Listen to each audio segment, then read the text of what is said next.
Yo, Fresh Nectar back with another Game of Thrones video. I said I wouldn't make this a habit, but then I did. I'm just going to start out by saying that this episode wasn't good, but it was the best out of all the episodes so far, out of the worst season. So just to make it clear that the standard has been lowered by a lot, and that D&D totally butchered Daenerys' downfall. Not that I necessarily disagree that her going mad was bad, but the way they did it was awful. Like, the fact that it could have been prevented by Jon just banging her, like, come on. It's just funny how some people are like, oh, Daenerys would never be capable of that. She would never burn a whole city of innocent women and children. She would never do that. I'm just like, okay. We will lay waste to armies and burn cities to the ground. I'm actually surprised at the amount of people that are upset Daenerys went Mad Queen and burned King's Landing. Hashtag not my Dany. This is a character assassination. This is not who she is. And how many people are just in denial? Like, I get it that people are upset, but come on. Like, the writing was on the wall. In the books and seasons 1 through 4, even in the good seasons. You can't say that this came out of left field, or this wasn't expected, or this is not even plausible. Like, if you showed somebody seasons 1 through 4 who had never seen Game of Thrones, never read the books or anything like that, showed them seasons 1 through 4 and say, see this girl right here, see this Daenerys Targaryen, and then fast forwarded to season 8, episode 5, and said, can you see her doing this? I bet you 90% of the people would be like, oh yeah, for sure. And people will say, well, that's not enough evidence because she did just as much good as she did bad. Well, you have to look into what she did good and where that's coming from inside of her. Like, what emotions is fueling her when she did this against her enemies, who happen to be her enemies in this case. So when people say or argue that she's not a sadist, I agree, because she's not looking. She doesn't purposefully go looking for people to burn. Or she hadn't been purposefully looking for people to burn. But when an opportunity comes, she's like, hell yeah, let's do it. And that's just going back to my main point, where this is not coming from a place of, like, I wish I didn't have to do this. This is unfortunate. I don't want to do this. Like, as soon as she has somebody to...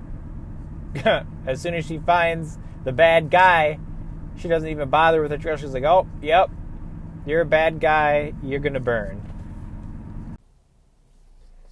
I think one way to try to parallel what I'm trying to say about Daenerys liking when she has to execute people, but not necessarily looking for a way to do it yet, is in Star Wars Legends, there were accounts of Jedi using Sith lightning. And when that happened, being Jedi, they'd be like, okay, so what the fuck are you doing using this power that's fueled by anger and hate? And so they'd get interviewed. And they ask him, so what fueled this? Did you tap into hate? Did you tap into anger? And it was interesting because he said, no, I didn't use any of those negative emotions. I did it out of necessity. I didn't want to do it, but he didn't see any other way. I think he was trying to capture somebody, and he wasn't, and it didn't want to kill him, which is ironic, using Sith lightning to not want to kill somebody. But just going back to the point I'm trying to make about Daenerys is that she is not regretting having to execute people. It's a thrill. Like, she likes it. I think it's what fuels, what emotions are behind her that she is feeling when she has to, answer injustice with justice, as she likes to put it. And I don't think it was coming from a very moral, or it wasn't coming from a right state of mind. And I think that's why everyone was very, apprehensive. Like, even everybody saw that in her, and for some reason, these Dany fans didn't see it. And a lot of arguments people are making against this, Daenerys, she always checked herself, or was always put in check. I'm like, yeah, but who put her in check? Barristan, Jorah, all her advisors, Tyrion, up to one point, even Varys.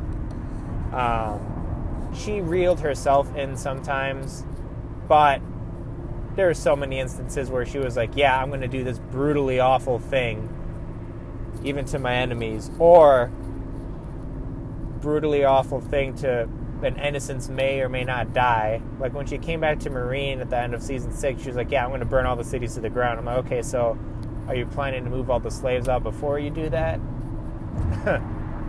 And when she crucified the Master, she did it arbitrarily. Like, there was no trial or anything. She just rounded them up and crucified them.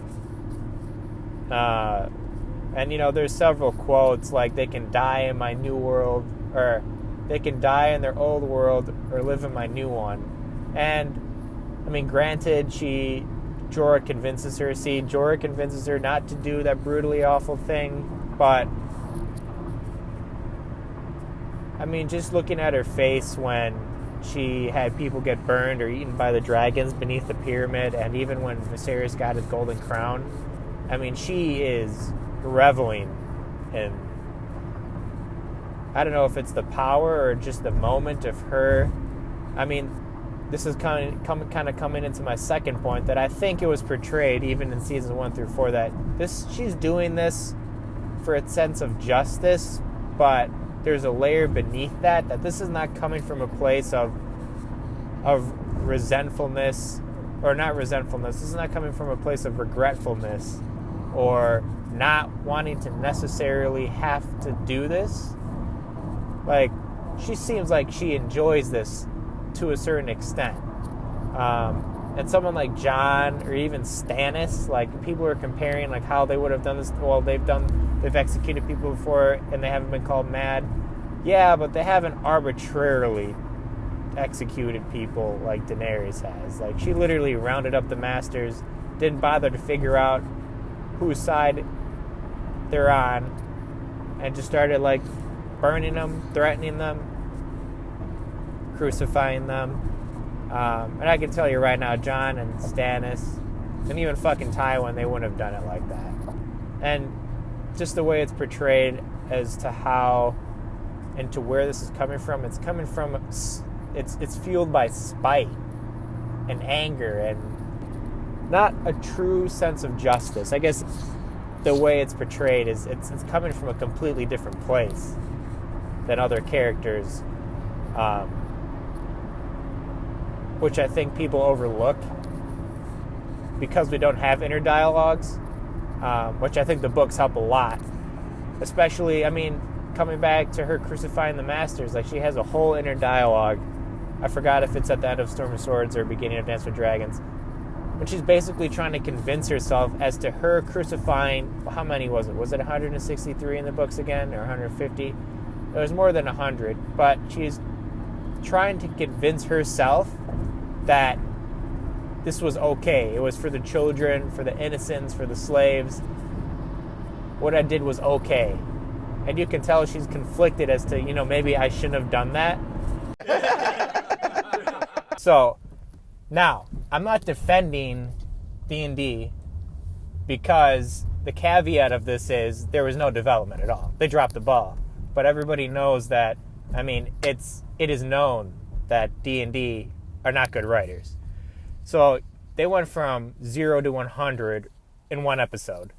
And their excuse was, well, Missandei, Rhaegal, Jorah all died in like one episode.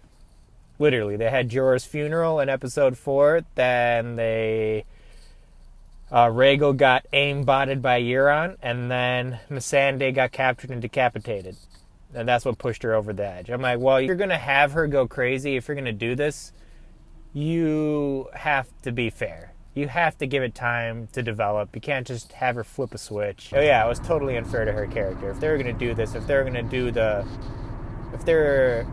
Messiah turns evil, then, or mad, then they have to do it justice. And they fucked up, naturally. So I'll agree to disagree, I guess. But I mean, I think they dropped the ball, not even her going mad, just on her whole. I mean, they dropped the ball in general. Like in the books, there's this grander game, I'm going to say, for the lack of better words, like cosmic level game being played with the powers that be, like R'hllor, the Great Other, all sorts of god-like entities trying to influence characters through various means. And I think in the book so far, the greatest, victim of that, the person that's been affected the most, it could be argued even more than Melisandre. I guess Bran's up there with Bloodraven, but is Daenerys. Like, since book 1, she was getting visions, dreams about her becoming a dragon, about her hatching dragon eggs. Like, I'm convinced that's how she knew what to do with her dragon eggs to begin with. And that is hinted in season 1 in the show.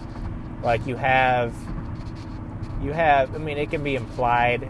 Like, for seasons 1 through 4, I'll give D&D the benefit of the doubt, even if there isn't any dialogue to support it, about the theme that they're trying to portray here. And in season 2, there's Quaithe, but I mean, that all that deeper shit, that cosmic level stuff got thrown away in season 5. But if they would have kept that, I think this is what's going to happen in the books. Going on a side tangent here, is that I think, she's going to be pushed and like, as soon as she gets to Westeros, that's when it's going to start her descent into madness and perdition. And I think what's going to push her over the edge is some external force, whether that be R'hllor. And I think it's going to happen after the Night King is defeated. I shouldn't say the Night King. Well, there might be a Night King in the books, but the others are defeated. And this other cosmic entity at play is going to be like, okay, it's my time to shine. And I think there's going to be some external force influencing Daenerys other than herself. I mean, she's going to bring herself the majority of the way there, but, madness is like gravity. It needs a push. And there was no push in the show. At all. And it was just very weak. Like, Varys' treason. Like, he's just doing it so obliviously. Like this, I mean, they've watered down everything.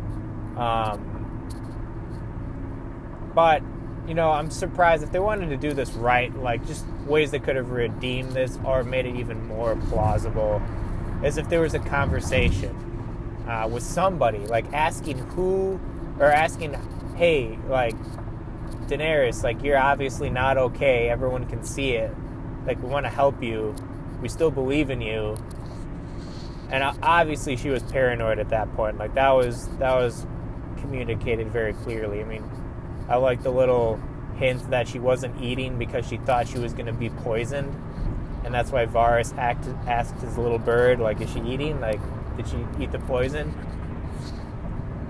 Which I thought was good. So, I mean, it was portraying her paranoia and everything. But, I mean, she's in a dark place, and anybody would be in a dark place if they had that many losses that quickly, and especially somebody like Daenerys. Like, if I were Tyrion or even, like, Jon, I was expecting some conversation to happen with Jon that he would ask, like, sincerely, like, hey, like, I still love you, like, but I can see that you're not okay, like, what's wrong, like, I don't want you to make any rash decisions. And just, like, ask how you're doing as the girl who is Daenerys Targaryen. Not as the queen who wants to rule the Seven Kingdoms, but as the girl who just wants to go back to the Red Door. I think a conversation like that should have happened to give a bigger insight. But of course, I mean, D&D don't want to write. They want to have as little dialogue as possible. So they're just going to have Jon awkwardly reject Daenerys again, even though he says he loves her, which is another thing that was annoying. It's like, okay, well, you don't say that you love her anymore, so you can say you're my queen. And then she tries to, get it on, try to smash, and then you can reject her. But don't say you love her and then reject her also. So that was just a dumb decision to have him say that if he's just going to keep rejecting her. But yeah, I think the way I would have bought it more is if that conversation would have happened and we would have gotten a deeper insight into where Dany is mentally. Like, we have no idea. Like, yeah, okay, she's sad and angry, and filled with rage, but like, we don't know how far she is until it's too late. And it's funny because the way I bought it the most wasn't through any sort of dialogue. It was all through the expressions Emilia Clarke gave, which I hate because I know D&D were doing that on purpose because they can't fucking write. So they rely on the actors and actresses to freaking emote. But she did such a good job of like, this is what's convincing me of her going mad. Nothing that she's saying, not even the conversations with Tyrion or Jon. It was all in her face. There's a shot when after she's done with talking to Tyrion, and they're discussing Varys' treason, him being a traitor. And when she turns around and looks out of the window from Dragonstone, and you see Tyrion, walk away in the background, you can just see it in her face. Like, she is in a bad place. And I think she did a really good job. Like, that sold half of it for me. Like, you could just, as much as D&D messed it up, and as much as they purposefully didn't give her dialogue because they just wanted her to emote, like, she did a good job. Like, you got to give credit where credit is due. Like, you can tell, like, shit's gonna go down. And then the second time was right before the bells are ringing and there's that big tension. I thought that was awesome. I love that scene. When she's just chilling there and she's just like thinking, you can see the cogs of her mind just working and the strings just slowly snapping. Like, oh my God, here we go, here it is. As soon as I saw her, has her face on the back of Drogon, I was like, yeah, she's gonna burn it all. She's gonna at least go to the Red Keep and burn that down, regardless if they surrender or not. Now, it took me by surprise. Like, I kind of started laughing when she just decided to start burning an arbitrary spot in the city. Like, yeah, this seems good. Like, that was a little off, but I got into it, especially when when the shot switched to Cersei. Just her eyes just got wide, and she's like, "Oh my God! Like, what have I done?" As soon as she realized what was happening.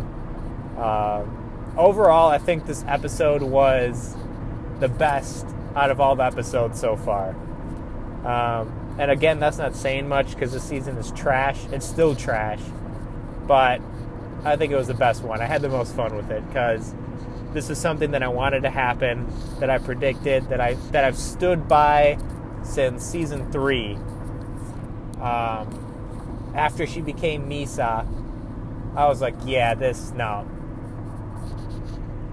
You can't have two heroes. She has the dragons. She's Targaryen. Her intentions are good, but it's not. No, this is not her destiny. A word, please, I beg you. About what? About your father. About the Mad King. The Mad King. You're here to remind me of my enemy's lies? Consider me reminded. Your Grace, I served in his King's Guard. I was at his side from the first. Your enemies did not lie. Go on. When the people rose in revolt against him, your father set their towns and castles aflame. He murdered sons in front of their fathers. He burned men alive with wildfire and laughed as they screamed. And his efforts to stamp out dissent led to a rebellion that killed every Targaryen, Except two. I'm not my father. No, your grace. Thank the gods. But the Mad King gave his enemies the justice he thought they deserved. And each time, it made him feel powerful and right. Until the very end.